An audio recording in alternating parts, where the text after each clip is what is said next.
Rutley and Dr. Dara Rutley. In their absence, we just like to give honor to them, our fearless leaders here at Family Tabernacle of Faith. We welcome you to our service this morning. Those of you who are watching, family members, friends, our church family, we welcome you as we hear a word from the Lord this morning.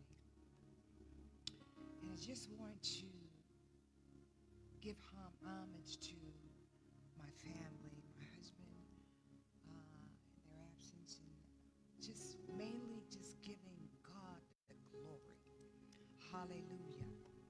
Giving him the glory, because if it wasn't for God himself, it wasn't for him being merciful this morning, we wouldn't be here today. So join me as we give God glory and thank him for just waking us up this morning, allowing us to be clothed in our right minds this morning. Mental illness is running rapid in the world today. But we thanking God that he woke us up and we're clothed in our right mind. We didn't have to put shoes on our head and put our arms through our shoes. We know which way to go. We know that we are in our right mind this morning. So if you could just join me as we approach the throne of grace this morning, and where we can obtain mercy and find grace, that amazing grace to help us in our time of need. Let's go before the Lord in prayer. Father God, we thank you this morning. We give you glory and we give you honor. Lord, we thank you this morning for waking us up this morning. We thank you, oh God, for giving us brand new mercies on today. We thank you, oh God, that you are a compassionate God. You are a loving God. God, we just want to acknowledge, oh God, your sovereignty on this morning today. God, we love you, oh God, mainly because, oh God, you first loved us, oh God, and we thank you, God, and we give you the glory. God, we woke up this morning with you on our minds this morning, that you might get the glory today out of our lives, oh God, regardless through the good and the bad, whatever situation, oh God, that we find ourselves in on today. God, we just give you the glory and ask you, oh God, to step on in the boat with us this morning. Hallelujah, God, as we face the storms of today, oh God. We invite you, oh God, right now in our boat, oh God, in the name of Jesus, oh God, that you might tell the storm to cease. You, oh God, has the power to command the winds to slow down. You, oh God, has the power, oh God, to make the storms and the winds and the waves, you can make them behave, oh God. Only you, oh God, who can hold the hand of the sting of death, oh God. In the name of Jesus, oh God, we thank you, oh God, that you held back, oh God, that hand of death this morning, oh God. You allowed us, oh God, to be here, oh God, one more time in your presence, oh God, one more time, oh God, in your house of prayer. Wherever we may be, oh God, this morning, we might be in our living rooms, still in our beds, oh God, in our car, God, in the kitchen, wherever, oh God, we might be, oh God. We ask that you, oh God, just join us, oh God. We open up our hearts, oh God, that you might join us, oh God. Hallelujah. And God, that whatever we say and whatever we do, oh God, that you get the glory, oh God, out of each and every situation, oh God. collectively and individually with your people, oh God, in Jesus' name. God, speak today, oh God. Allow me to decrease as you increase, oh God. Speak a word, oh God, to your people, oh God, in the name of Jesus, oh God. We give you glory, oh God, this morning, and we give you honor in the matchless, majestic name of Jesus. And our hearts say amen and amen. God bless you this morning.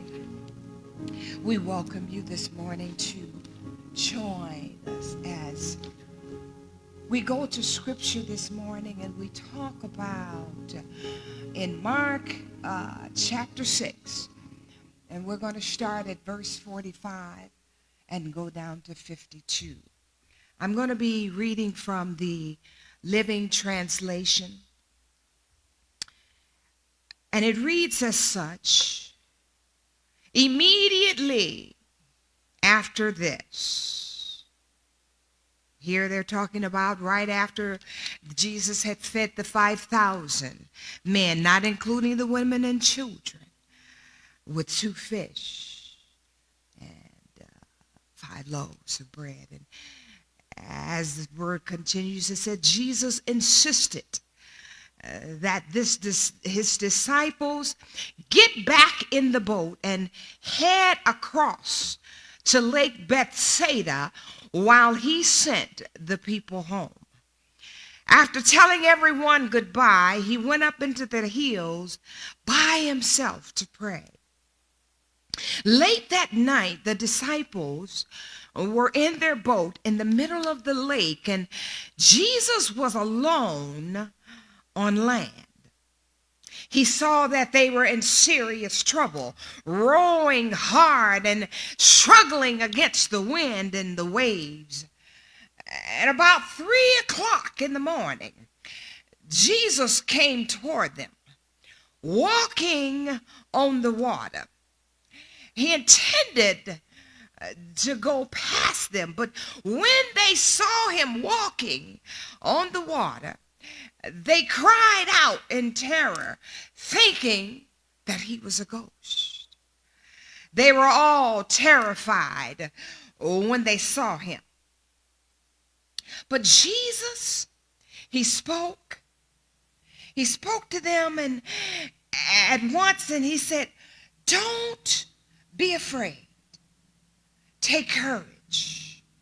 I am here." Then he climbed into the boat, and the wind stopped. They were totally amazed, and for they still didn't quite understand the significance of the miracle of the loaves. Their hearts were too hard to take it in. So I'd like to extrapolate this morning from verse 51 using a topic, nature's fury, but God's faithfulness. Nature's fury, God's faithfulness. Fury, described by the oldies.com, says it's wind and fire and earth and water. We know these 4 as the 4 elements, but they're also some of the most destructive forces on the earth. They can erase entire cities, permanently alter landscapes, and change lives forever. Well, see what happens when nature's fury is unleashed. Hurricane Delta, now it's a tropical depression, made landfall near Creole, Louisiana on Friday evening, with nearly 11 million people in the storm's path.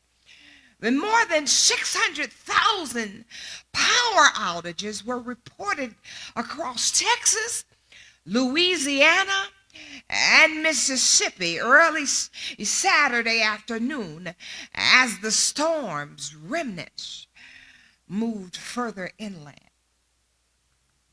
The hurricane, it slammed the same region that was devastated by Hurricane Laura just 6 weeks ago, where more than 24 people were killed.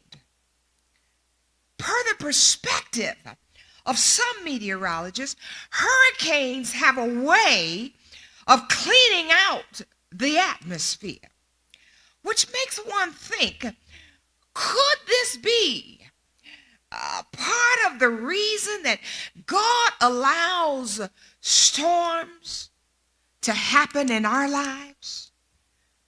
What about personal storms? Why does God allow storms to happen in our lives? Why? Have you asked? Could it be to clean out the junk in our lives? The story, as we just read, of Jesus walking on the water, it gives us some guidance on this topic. And I want to share with you 6 points that the Holy Spirit put in my spirit as the first partaker before being allowed to share them with you. See, God has to speak to me first. And I have to meditate on that word and listen for the Holy Ghost to speak at that moment.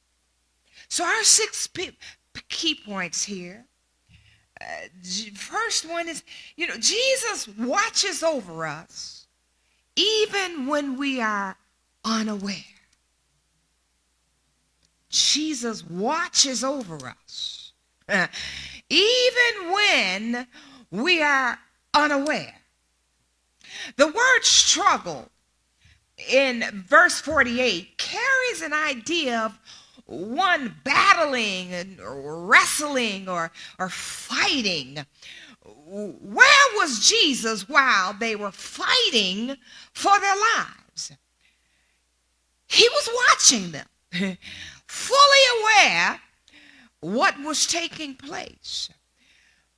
Doesn't matter what you do in life, Jesus is always watching to see what's going to take place. Because you see, Jesus is what you call an omniscient God. He sees all and he knows all. And he's an omnipotent, all-powerful God. God knows all and he sees all. So nothing escapes him. Hallelujah. For this reasons unknown, you might be in the middle of a storm. Your struggle, it seems so tough that it seems like Jesus is a million miles away. But in reality, he's standing on the side of the mountain, looking out. Hallelujah. He's looking out at you. Hallelujah. And he's looking out for you. Hallelujah. But you might ask yourself, why does it take so long, Jesus? Why does it take so long for you to help? Why did he allow his disciples to go through so much pain before he intervened? God's timing is different from ours. We might ask for him to come now, but God may come later. You see, what is 1,000 years seem like to us is one day to God, and what seems like one day to us is 1,000 years to our God. See, our ways are not his ways, and we can't think the way God thinks. And so we can't hurry God.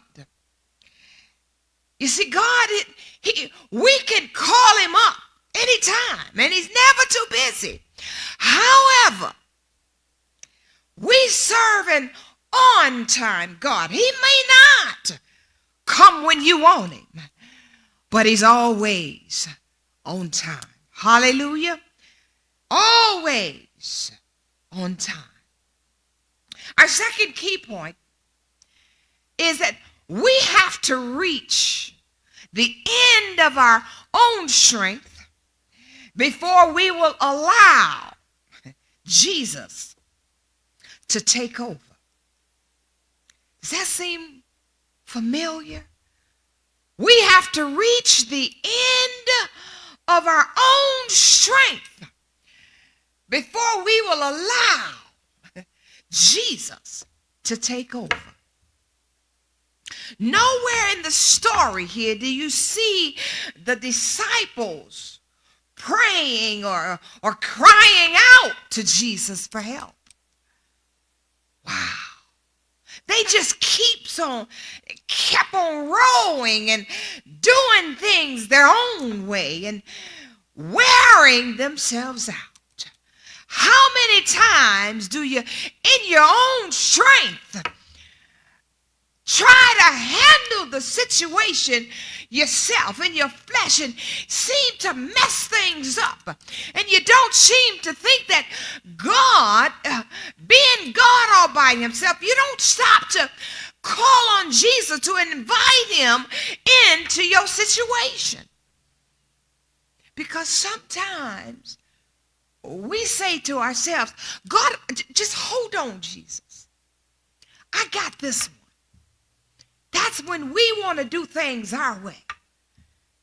But sometimes we can wear ourselves out doing things our own way. Amen? So what storm are you in? Are you trying to solve the problem all on your own? I stand here to tell you, encourage you, just quit wearing yourself out. Stop operating in your own strength. Allow Jesus to get in the boat with you and allow him to take the controls. Amen. Hallelujah. Somebody listening today, type in, Jesus, take the wheel. Jesus, take the wheel. Hallelujah.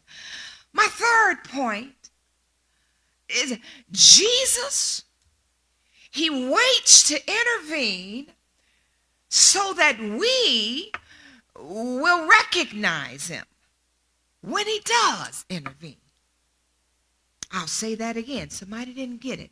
Jesus waits to intervene so that we will recognize him when he does intervene. Amen? In the middle of their storm, as the disciples were trying to do things their own way, in the second half of verse 48 through 49, it reads, it says, about 3 o'clock in the morning, Jesus came toward them walking on the water. He intended to go past them, but when they saw him walking on the water, they cried out in terror, thinking that he was a ghost.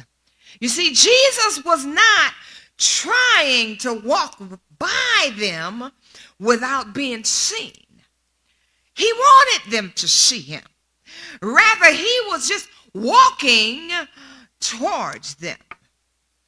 But they didn't recognize him, and as a result, they were afraid. Do you recognize Jesus when he's walking towards you? See, when we fail to recognize Jesus, we live in fear. But see, when we do recognize Jesus, and you are a child of God, and he resides in you. Jesus does not give us a spirit of fear. God doesn't give us a spirit of fear. So when we fear the worst because we fail to recognize who Jesus really is. Amen. And then when he does show up in our situation, it scares us sometimes even more. But notice, in the middle of the storm of the disciples, in the midst of their fear, Jesus said to his disciples in verse 50, he says, "Don't be afraid. Take courage. I am here. I am here." Disciples, they didn't recognize Jesus, so Jesus, he had to tell them exactly who he was. Hallelujah. Literally, it reads, "I am." Hallelujah. You see, the phrase "I am" is the covenant name of God, Yahweh. It was revealed to Moses at the burning bush in Exodus chapter 3, verse 14. You see, this phrase, it speaks of self-sufficient existence, or what some theologians refer to as aseity, which is an attribute that only God possesses. Exodus 3:14, it reads, "And God said to Moses, I am that I am. And he said, Thus shalt thou say unto the children of Israel, I am hath sent me unto you." Somebody just had a problem with the fact that, Jesus was saying that and proclaiming to be God. But see, the Bible says in John 10:30, it says, "I and my Father are one." He was claiming to be God at this time, and when the disciples, when they finally got it,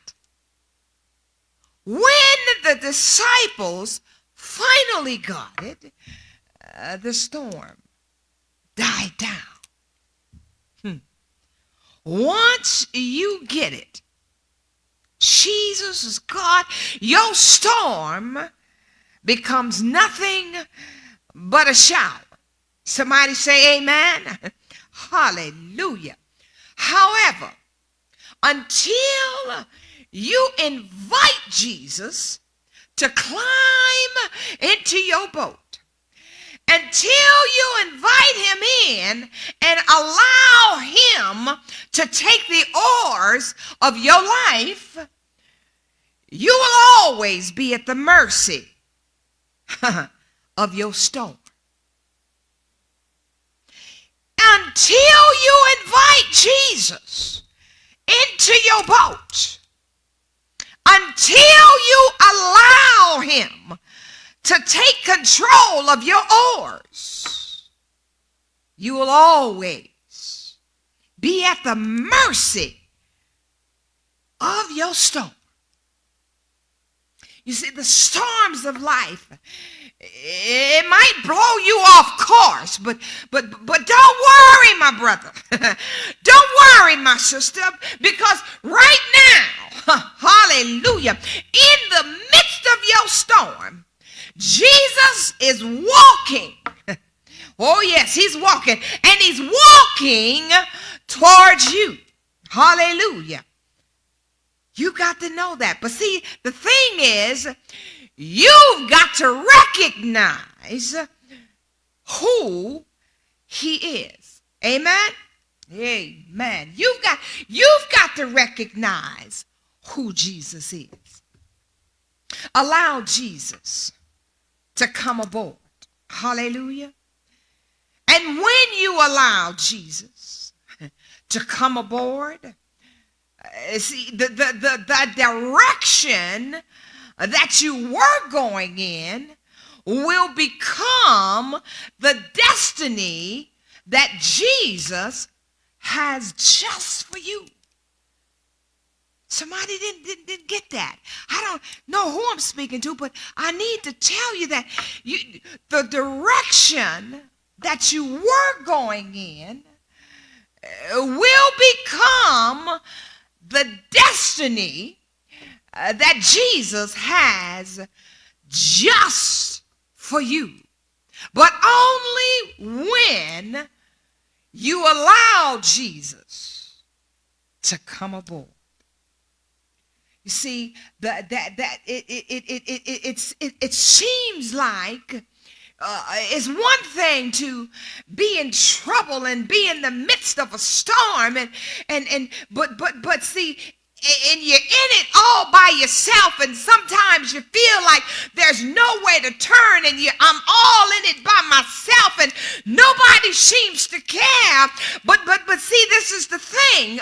When you allow Jesus to come in your boat, you will have recognized that you're not alone. You will then recognize that you don't have to battle this storm, because Jesus, being all powerful, is the one that commands that storm to cease. So in your life, in your storms, allow Jesus to come in. Allow him in the boat. I'd rather have Jesus in the boat with me as I'm battling my storms than to be battling and struggling and trying to deal with the storm and get through it, and it's tossing me to and fro, and I have nowhere to go. Hallelujah, but Jesus. Oh, but God. Hallelujah. Thank you, Jesus. Somebody type in hallelujah. Hallelujah. Thank you, Jesus. Hallelujah. Not all storms that you face in life are your own fault. Somebody, the devil has made you feel like, and he's attacked your mind, and he's made you think and feel like, well, it's all my fault. I was molested, but it's all, and he says it's all your fault. I went through times and trials, but it's all your fault, he says. That's the voice of Satan. You're being abused physically and emotionally and verbally, and it seems like you have no way out, but that's the devil. Satan getting in your mind, telling you that it's all your fault. But the devil is a lie. The only reason the disciples were in a storm was because Jesus, he made them get in the boat, and he sent them on their way. The storm was not their fault, but there they were, right in the middle of a hurricane. Jesus used the storm to drive the disciples to himself. Your storm, you need to know that Jesus is using your storm, hallelujah, to drive you to himself. Jesus, hallelujah. Jesus is using your storm, my brother. He's using your storm, my sister, to drive you and draw you to himself. Sometimes you get to the point where you can't go to, you want to give up. But it's at that moment that Jesus is standing and walking towards you, standing in front of you, and I am here. Just open your heart and open your spiritual eyes and know and recognize that, oh God, it's you coming, approaching, walking towards me.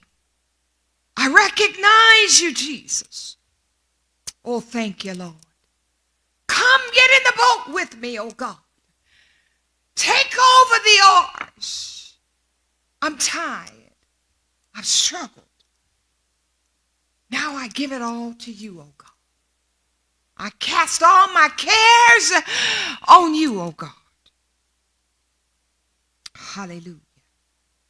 Thank you, Jesus.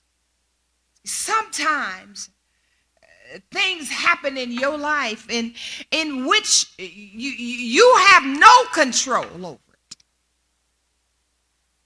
But in the middle of nature's fury, Jesus is still faithful. Somebody needs to know that today. That in the middle of your fury, nature's fury, Jesus is faithful. Even as we face stuff like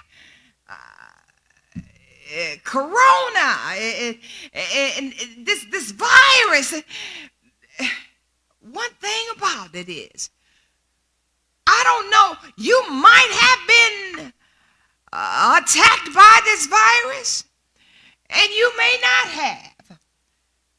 But I stand here to tell you that I was attacked by the virus. My husband was attacked by the virus. But this is the thing. In the midst of, hallelujah, right in the midst of that storm, all I had to do was call on Jesus. All I had to do was acknowledge that Jesus is faithful. All I had to do was acknowledge that Jesus is there, that he said in his word that by his stripes, oh God, thank you, Jesus, I am healed. Hallelujah. And though Satan allowed that weapon to be formed against me and my family, my God said that weapon that was formed by you, Satan, shall not prosper. And it did not prosper. So if nothing else, my faith has gone to a whole new level in God. Because I know that had it not been for the Lord, hallelujah, who was on my side, thank you, oh Jesus, had it not been for God who was on my side, oh God, I just think, where would I be? Where would I be if it was not for God being on your side? Where would you be in life? Some things that you came through that you want to take the credit for, and you want to give credit to the doctors, and you want to give credit to all the wrong things and all the wrong people. But one thing about it, you've got to drop that pride, leave it at the door, and you've got to invite God in. You've got to come to a point in life that you can do nothing without God. You couldn't even wake up this morning Had it not been for God allowing you to wake up. It wasn't the alarm clock that woke you up. It wasn't your alarm on your phone that woke you up. It wasn't somebody saying, wake up. Because if God did not allow, hallelujah, if God didn't allow you to wake up, you never would have heard the clock. You never would have heard that voice. So give credit where credit is due. Give God the glory that you woke up this morning. Give God the glory that you were clothed in your right mind this morning. Give God the glory that you're still in your right mind. Give God the glory, hallelujah, that you didn't lose your life when that gun was put to your head. Thank God. Give God the glory when you were in that accident and you rolled over a couple of times and you still come out unscathed. Hallelujah. Didn't even have to go to the hospital. Give God the glory. Hallelujah. When you were beat to nearly death and you still made it through. Give God the glory. Hallelujah. When you didn't know how your bills were going to get paid. But oh, by the grace of God, just in the nick of time when they told you they're going to cut your lights out. Oh, hallelujah. Here comes a blessing from an unexpected source. God stopped the hand and your lights still on and you weren't put out your house. And give God the glory.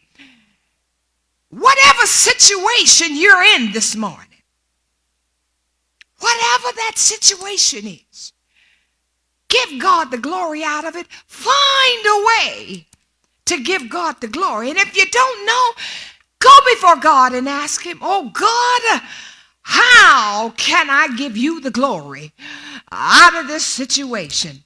You see, the devil meant it for my bad. But, oh, God, I know you mean it for my good. Hallelujah. God, I just take one day at a time, oh, God, that you allow me to breathe. And, God, if I have to face this struggle in the morning again, God, I pray that you're in the boat with me and that I don't have to do it alone. Hallelujah. Oh, God, I thank you this morning. I'm giving you the glory. Hallelujah. I don't know who I'm talking to this morning, but somebody needs to know that when you invite him into your boat.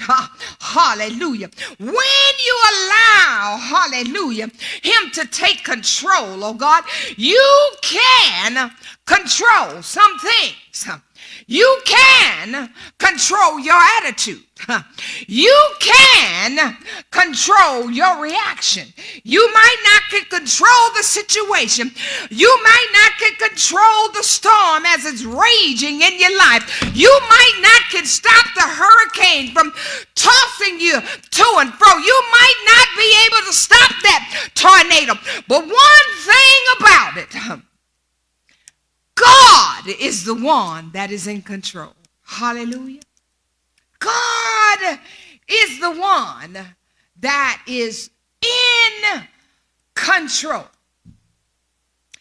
Hallelujah. One thing, we're in this pandemic, we're in this crisis right now. But see, there are some things you can do. Don't be so prideful. Put on your masks. Practice your social distancing. Because there's some things that you can do to prevent some things. See, God is not going to do what he's anointed you to do. He's giving you wisdom. He's giving you a mind, okay, that you can use. God given you a mind that you can think for yourself. God given you a mindset that even when you can't do it, when you've run out, God said, that's when I can step in. You do the possible. God said, I'll do the impossible. Hallelujah. God will do the impossible. God will do what he know you can't do. Amen. Amen. Thank you, oh God. Wherever you are today, whether you're sitting in the living room, whether you're in your bedroom, whether you're in the kitchen, whether you're sitting in your car, wherever you are this moment, I just stopped by to tell you this morning that it may not be your fault that you're in the mess that you're in, but it will be your faith that gets you out. I think I need to say that again to somebody. The storm that you're in, it's a big mess. But you know what? Your faith is the only thing that's going to get you out. See, your faith is what sustains you. That even if you have the faith as small as the grain of a mustard seed, see, you can command that mountain to be moved in the name of Jesus. But you got to believe that you have the authority that God has already given you. Amen? Amen. Okay. We read that Jesus walked on water, and yet we marvel that he's able to work in our lives. We must not only believe that miracles occurred, but we must also transfer the truth of our own life situation. We've got to transfer it and give it to God. Will you give it to God today? Will you turn over your situation today? It doesn't matter how gloom it looks. It doesn't matter how bad it looks. It doesn't matter how bad it makes you feel. There is nothing too small or too great for God. I know Satan is messing with your mind and trying to make you think that, oh, God's not listening to you. You've done so much that God's not listening to you. God don't want to hear about you. But see, think about the song, one of the hymns that is the Lord will make a way somehow. He says, it says, like a ship that's tossed and driven, battered by an angry sea. But when the storms of life are raging and their fury falls down on me, I wonder, what have I done? She says, to make this race so hard to run. And then I say to my soul, take courage. The Lord will make a way somehow. The Lord, yes, will make a way somehow when beneath the cross I bow. He will take away all of your sorrows, so just let him have it. Why don't you give him your burdens now? Hallelujah. When the load bears down so heavy, all that heavy weight will show up on your brow. But there I get sweet relief in just knowing that the Lord will make a way somehow. Yes. The Lord will make a way somehow. I tell you, I may not know how he's going to do it, but I know who's going to do it. I may not know how, but I know who. So I give God the glory this morning. Right where you are in your homes, just give God the glory. Regardless to where you are today, just put your hands up and just start giving God some glory. Just glorify him right where you are. See, you don't need to be in the church building. You don't need to be in the house of prayer right now. You could be wherever you are. Build your altar wherever you stand, wherever you sit, wherever you lie. You may not be able to get up, but build your altar and give God that glory. And while you're giving him the glory, hallelujah, give him your situation. Give him your situation. Trust in the Lord with all your heart. Lean not into thine own understanding, but in all your ways, acknowledge him, and he shall direct thy path. He shall direct thy path. Won't you give it to him this morning? I know somebody has gone through trial after trial and you don't know God. Maybe you don't know him in the parting of your sins. But just right where you are, just say this prayer with me.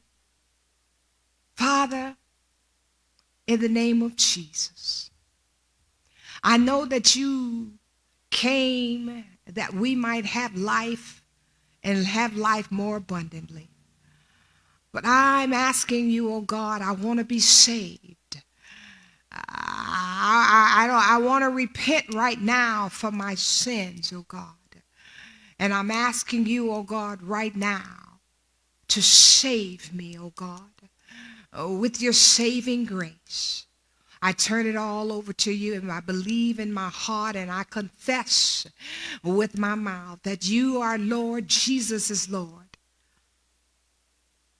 and that he died for my sins and he rose from the dead with all power.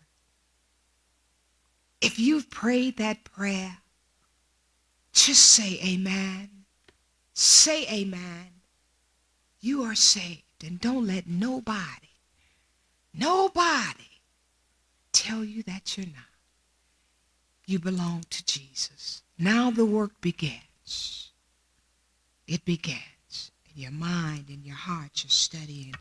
You may want to be baptized and may not be able to do it right now, but look forward to it when your church opens. If you don't have a church home, feel free to join us here at Berea Family Tabernacle of Faith, 68 West Walton.